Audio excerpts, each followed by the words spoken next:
Per paskutinės kelias dienas praktiškai šioje vietoje buvo priparkuotas, kaip ir šitas prabangus Mercedesas, Rolls-Royce'as, Ferrari iš Baltarusijos. Ir ką daryti su tokių prabangių automobilių šeimininkais, kurie nepaiso kelių taisyklių ir kurie galvoja, kad jie turi teisių per daug. Matyt, tankas yra geriausia priemonė.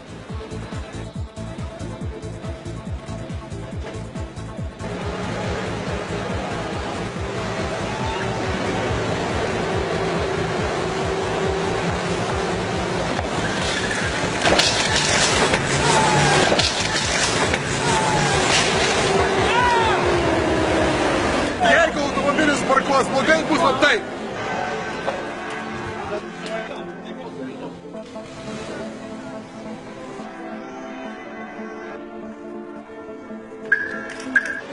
Sveiki, kitą kartą laikykitės kelių taisyklių. Pasistengsiu.